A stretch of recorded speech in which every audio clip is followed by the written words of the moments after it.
Good afternoon, guys. Welcome to Freedom Deals Live, 4th of March. Believe it or not, how the heck we are in March, I do not know. This week, we've got another 1 into 2 that we're going to have a look at. For those that haven't done Freedom Deals Live before, or this is the first session you're tuning into, basically what we do here is we pull apart deals live, as the name entails. So these are deals that I'm either assessing and considering buying. They are deals that people I'm working with are looking at or have looked at. They could be existing deals of mine. They could be deals that I've passed on. And the intention of these sessions is to help you through this period, basically up to getting your first deal. And this will certainly still be advantageous in your first few deals. But I know when I was starting out, one of the hardest things to do was to get your head around what are the things you actually need to look at on a site. You know, what are the make or breaks? How do you actually get the feasibility? And there was all this uncertainty and all this massive amount of what I knew I didn't know that I didn't know, if that makes sense. So quick audio check. Let's get in the comments. You can hear me, you can see me. And I will kick off regardless, because I know the comments can be a little bit delayed. So just for those that are new, just be aware that the comments are a little bit delayed, so I won't see them until a little while after you've posted them. But I will come back to them and answer to. And anyone that's watching this after the fact, system check, okay, thanks, Roland.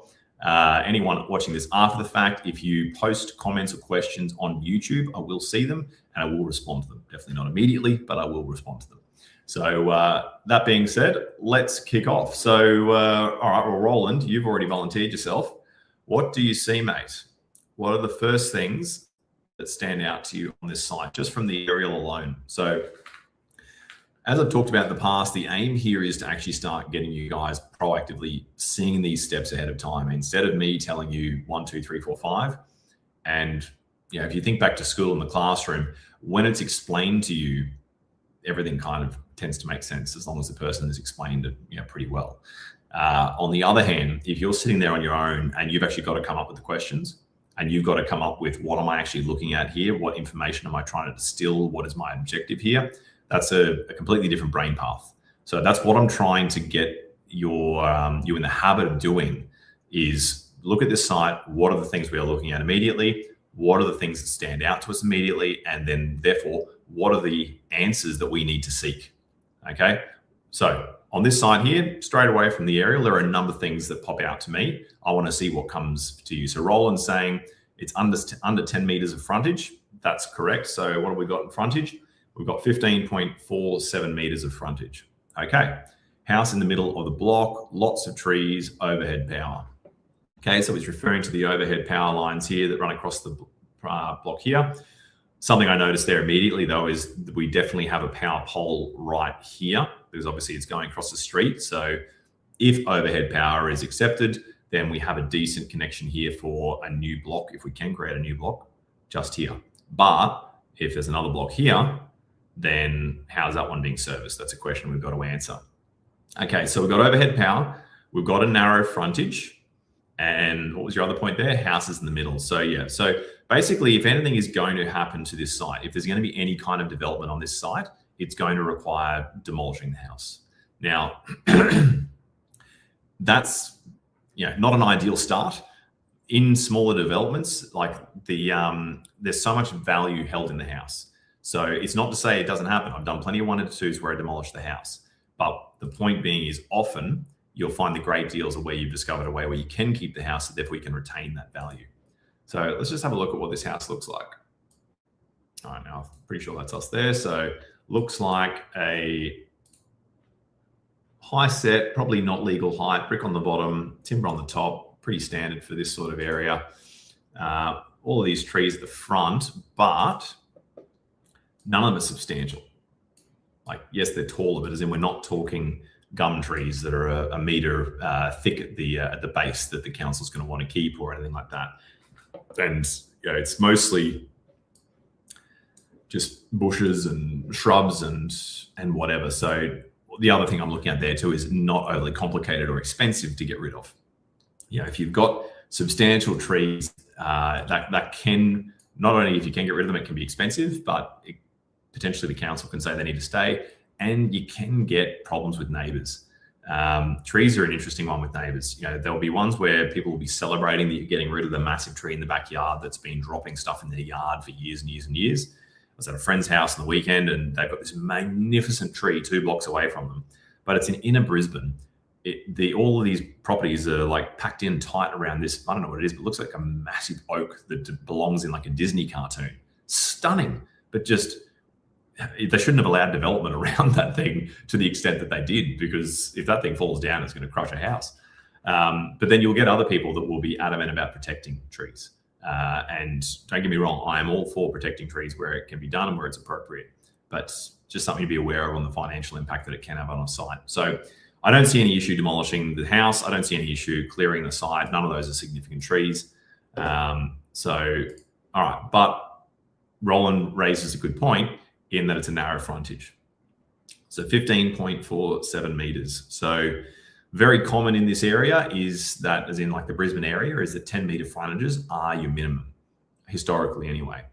That is something that has certainly changed in recent years depending on the zoning. So even in Brisbane City Council, when you're talking different LMR, low to medium residential zonings, and in Moreton Bay Council, which this one is, their next generation zoning does allow for smaller frontages than 10 meters. So 10 meters for a long time was really the minimum in pretty much all zonings, whereas now it still is in some, but there are high density zonings, which if we go up here, let's have a look. General residential, next generation neighborhood. So this is in a higher density precinct. And so in this area, doing 7.5 meter frontages is completely acceptable. In fact, it's code accessible. So the block to the left of it looks like it may have been subdivided front to back is what, yeah. Look, I don't think that's a subdivision. I reckon they've actually built, I'd say those are townhouses, and I'd say let's have a look. Yeah, townhouses. So that'll be on a community title, or not necessarily community title, sorry, but it'll be on a body corporate most likely. If we have a look at the street view, but yeah, good pickup, Roland. So let's just have a look there again. Yeah. Yeah, so those are townhouses, which certainly not new ones. They've been developed maybe 10, maybe even 15 years ago. So could be within this current scheme. Might have been before this scheme though. But yeah, so look, that is another example of what potentially could be done on this site. So one would be to demolish, subdivide the property, split it down the middle. Another would be to demolish the property and do some kind of townhouse setup like this. Now, I don't know if we're going to be able to, yeah, there we go. So yeah, so similar frontage, basically identical block size. So that kind of setup would be possible most likely again. Now, I will not claim to be an expert on townhouses. I've always steered clear of them. That's not to say that they are not appropriate in certain circumstances. They are just not my chosen strategy for a number of reasons. But yes, in this zoning, in the current zoning, that is still a possibility, doing townhouses and that kind of thing. What I would say is though, in this market, and particularly in these affordable areas, land is definitely going for a premium, largely because of the government schemes. So in this market, fastest exit and least aggravation exit, and typically highest velocity exit is just exiting on the land. But you know, case by case, market by market for sure. Okay, that's about all I'm seeing on this view here. Let's have a look at the servicing and see what's possible. So basically, in summary, in this zoning, subdividing this into 2 down the middle is definitely doable, code accessible. House is not protected, we can demolish it. Tree clearing could easily be done by the demo contractor, not necessarily needing specialist contractors there, not a big deal. So from a physical standpoint on site, I don't see any major things standing out. One thing we would want to check for is asbestos in this house. That could drive up the price of the demolition a little bit. Yeah, I don't expect it to be anything too drastic. If you ever see, asbestos is still one of those areas where it needs to be treated with respect, but there are definitely still contractors out there absolutely bleeding people using the fear mongering. So just be very conscious of that. If you get quotes and for asbestos removal, it is like drastically bigger, as in like it's a $25,000 demolition contract And then there's another $20,000 for asbestos removal for a normal size sort of 80s build. Put that high, under scrutiny massively and get multiple quotes. Okay, servicing, let's have a look. And again, any questions that pop up or any thoughts or observations, just throw it in the comments and I'll come back to it. Okay, let's have a look. NBN. Okay. All right, so this is our lot here. We've got NBN straight in the footpath. Beautiful. So communication, not a problem. Water and sewer, let's have a look.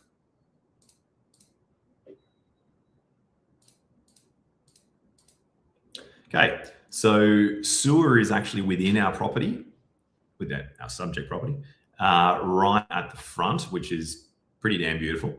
And water appears to be in the footpath. So something to pay attention is like when it sits further out, it might be under the road. Never rely purely on the dial before you dig for their actual location, but look at it for hints. And you can see that there is a manhole here.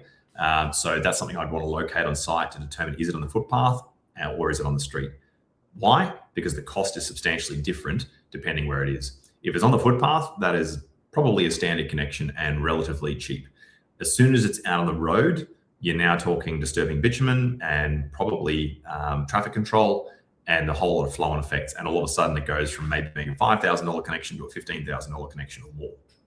So just be aware of that. But to me, I would assume that this is in the footpath, which is great. And this is in the front of our property, which is great. So servicing wise from water and sewer, that's a great start. Okay, we've also got stormwater infrastructure in the street. I don't see that being really of much concern or use for us anyway, because the block is relatively flat, I believe, from memory, slopes gently towards the street. But let me just double check that. But either way, we can see that there is stormwater infrastructure there. So yeah, it's very flat. Looks like a gentle fall to the street. So that's great. So I don't see stormwater being an issue. Energex, we already know it's overhead power. So yeah, you can see here, property power pole here. So the question here is how is our 2 blocks going to be serviced if we divide it into 2? So if it was overhead power, historically, what would happen is the block that we would create on this side here would be fed directly from this pole. And then this block over here would have its own private property pole in the front yard near the front boundary. And then you would run another line from this pole to that pole. Now, I will completely agree that it is not very attractive. And so it's becoming less and less popular with councils, and they are agreeing to it less and less. So these days, I suggest you should always budget on the fact that you're going to have to do underground power.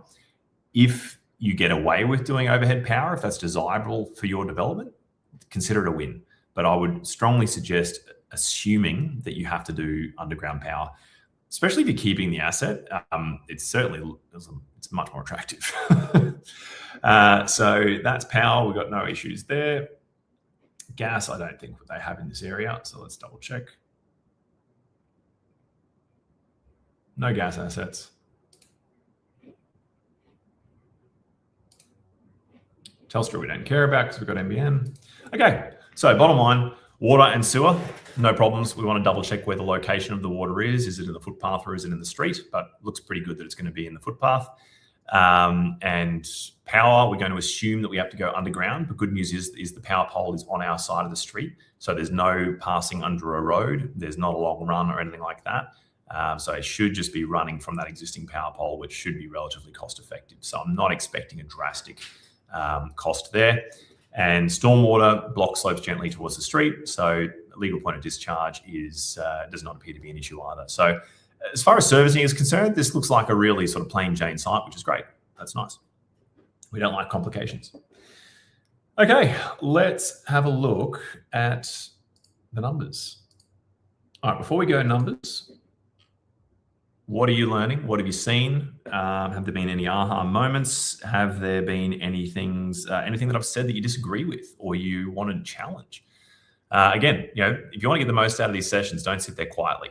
Engage, challenge me, ask questions, pretend you've just signed a contract and your name is on the dotted line and your skin is now in the race. There's a saying one of my mentors always said, which is when the money goes hard, your financial intelligence goes up. And that is 100% true, because as soon as you have skin in the game, you will force yourself to become more knowledgeable. You will force yourself to challenge everything and to learn faster. So these sessions will be of limited value to you if you're not actually getting out there into the game. And at least on these sessions, the way you can get better value is pretend like you are in the game. Pretend like you have put this under contract and now you are desperately trying to figure out, is this a deal or is this something you need to run away from? Watching this passively is going to be basically it falls into entertainment. So this is more entertainment than actually learning if you're just passively watching. Roland, good on you. Okay, so with water in the footpath and sewer in the front yard, how challenging would underground power be to install? Great question. Look, not really. So there are requirements for how the distances they need to be from each other, but it's definitely doable. Do I remember those distances off the top of my head? No, I don't. But yeah, it definitely can be done. But those minimum distances, clearances need to be adhered to. But yeah, good question. Okay. So numbers. All right, we've got a total number of lots being 2.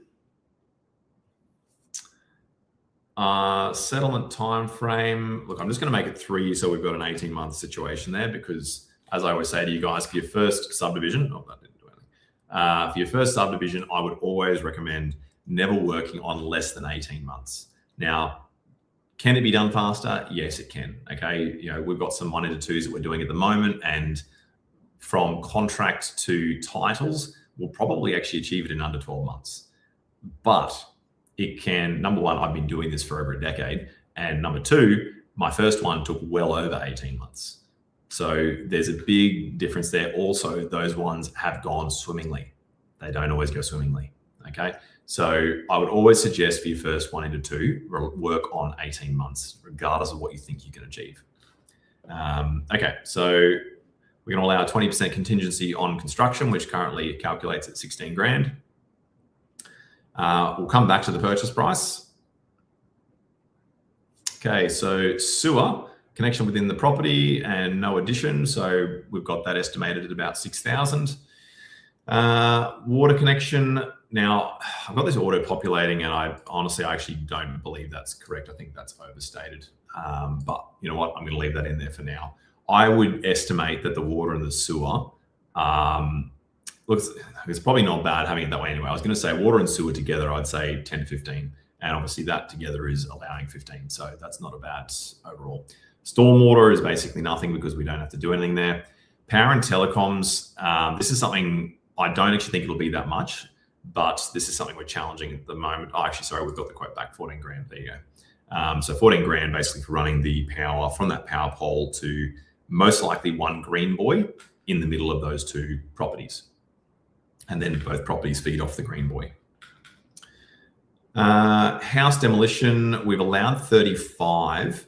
I think that's very safe. It's mostly a timber house with a bit of brick. I'd say, and this is going on recent quotes that we've had for another one, where most of the quotes came in the low 30s, but a contractor that we've used regularly is a bit better than that. So, but that's, I guess, partly also because we give them a lot of work. So it's probably not a bad place to be. Erosion sediment control, rear access, that's just for the crossover, because what we're assuming here is that we will need to install the crossover. You don't always have to install crossovers in 1 into 2s, but what we're expecting is the council will require a joint crossover. And when they do that, they typically make you install it. Okay, why joint crossover? Because the blocks are so narrow. So fitting 2 separate crossovers can be a bit challenging when you then need to also have the green buoy, you need to have the water meters and all these other things. 7.5 meter frontage is not a whole lot of space. Okay, so not a whole lot else we need to factor in there. Actually, fencing. Have we got anything for fencing? So we've got nothing there for fencing. Let's have a look at what this situation is there. All right, so I would say we definitely need to allow for fencing. So they've got colour bond on the other side there, but in ours there, it looks like the old chain wire. and maybe timber on this side. Yeah, so I'd have to double check that, but I'm going to work on that. What will that be? That's it's 30 meters deep times 2 boundaries, so 60 plus 15, so 75 meters of fencing. And well, that'll be a bit lean these days. I'm gonna upgrade that to 10 grand. And that's just assuming 6-foot timber fence. Okay, all right. So we're total civils of 91,000, and it's worth noting that and really, I guess, noting that because we've done very little. Like this is the thing where people really do get burned a lot in these smaller projects is they go, oh, there's really not much for us to do. But these days, nothing costs under $1,000. Very rarely does anything cost under $3,000 or $5,000 these days. Like, oh, you want a report? $3,000. You want this? $5,000. So things tend to add up really quickly. So even though there's relatively little to do, it's still 91,000 worth of physical work to be done on site. And yeah, then we've got a $16,000 contingency, which typically you will dip into your contingency. There tends to always be things that come up that you were unaware of going in. Okay, so we've got 4% allocated as stamp duty and purchase costs, legals, council headworks, so contributions to council and the utility provider. I won't go through all of these fees here, but all of our standard fees for town planning, engineering, surveyors, et cetera,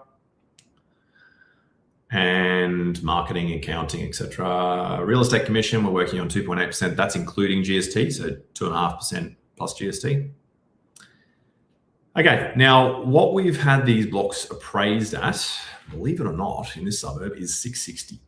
Now, actually we'll talk about that now. So this is something that over the years, many of you would have heard me harp on about over and over and over again, is if you are serious about doing developments, you cannot be sitting behind a screen and relying on the numbers that are on RP data or realestate.com as to what the current price of things is, as in by looking at what has sold. If you're getting your data on those services, you're not even in the game. You're just not. You are months out of date. And in a market like this, where things are moving, even in a market moving relatively slow, it's a problem. But in a market that is moving quickly, that's really problematic on two fronts. So if you think every boom has to start somewhere and every boom has to finish somewhere. So if you think of the general market going at a general incline, okay, but then if a boom is going to start at some point, it's going to kick. At some point, there's going to be that hockey stick.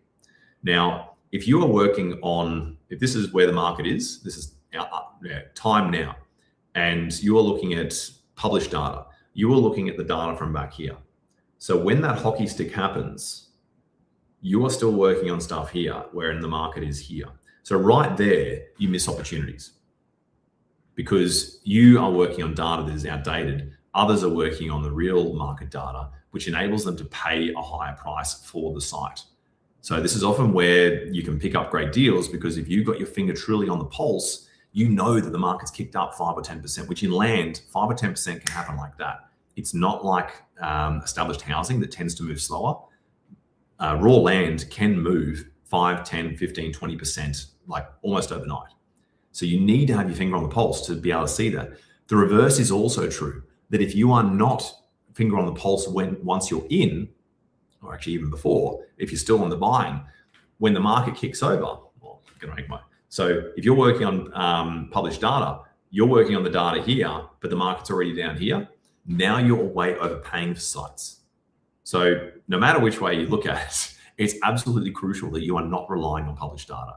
You need to have your finger on the pulse of what is happening today in this moment. And that includes things that haven't settled, what things have just gone under contract for, what things have just gone unconditional for, knowing the stories behind properties as to why they sold for what and why the contract fell through, et cetera, et cetera. Like the numbers can be drastically different, drastically. Okay, so these sales numbers here, like for most, I would say most people in that area are probably working on 600,000, maybe even high fives currently for what those blocks would sell for. Okay, potentially even lower depending what data they're looking at. We know that this is possible. Why do we know it? because we're in the market selling land at the moment, so we literally are signing contracts and seeing it. But with the team that we work with that is in the market, they are obviously getting even more touch points and knowing what is selling in all the surrounding suburbs and other areas and that sort of stuff, so they can determine where value is in the market now, not what it was 3 months ago. Now, that edge almost got us this site. And now I'm going to give you yet another lesson.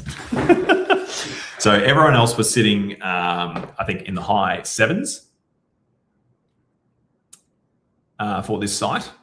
Now, I will say we had some other tricks up our sleeve, which helped the ROI, but we're not going to go through those today.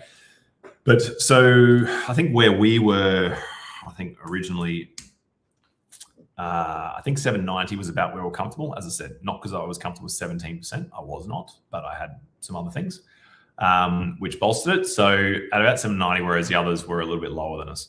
Why? Because we had a better finger on the pulse of the market. But now in this story, you get to know both things. You get to know, okay, we had an edge there because we had a better finger on the pulse. But now you're also going to see the other side of it as to when people don't know their numbers. So over the weekend, so it was on the Friday, we were looking pretty good at getting it. Then over the weekend, it went from that. In fact, the others were, I think, at 770 and 780. Went from that to that. So that is what it has sold for and has gone unconditional at.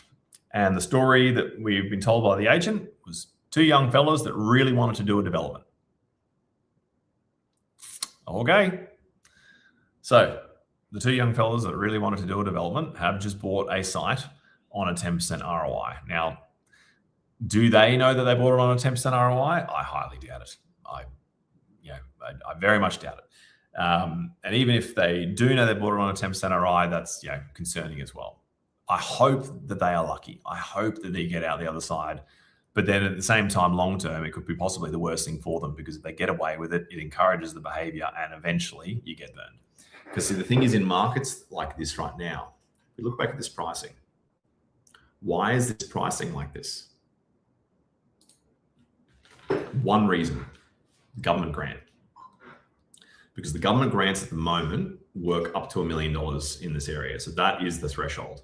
So basically all of the marketing agencies, all the house and land packages out there, basically all they need to do is achieve a house and land package that is $1 million or under. That's it. Before that grant came out, it's probably about right. Before that grant came out, that's what we were looking at. So if the grant gets cancelled tomorrow or in the next 12 months, where does that leave these fellas? Bad news. They lose 70 grand or more. All right. So, would we have been happy at, I wouldn't have been happy. Still not a great outcome. Well, keep in mind, again, I said we had some other tricks up our sleeve, so we wouldn't have been there. We still would have made money. But the point being is, you need to know why the price is what the price is, and you need to know what's happening in the market today. So I really hope for those guys that they come out okay. But this is just an example of new wannabe developers getting in, not knowing their numbers, and getting more caught up on the idea of, I want to have a development site. And because they desperately want a development site, they start to overlook money rules, risk mitigation, all these kinds of things, multiple exit strategies, when, this may work out okay for them, but it also may go horribly wrong for them. So finger on the pulse of exactly what is happening in the market is incredibly important. And what's probably more alarming is, so we know that we can sell it for that. I doubt they knew that.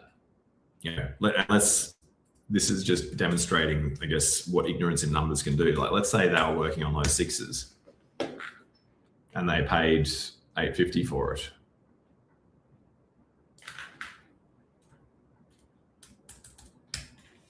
Yeah. So even with what they hypothetically think they can sell the land for, fortunately for them, they're wrong. And hopefully they know good agents that can sell it for the right amount.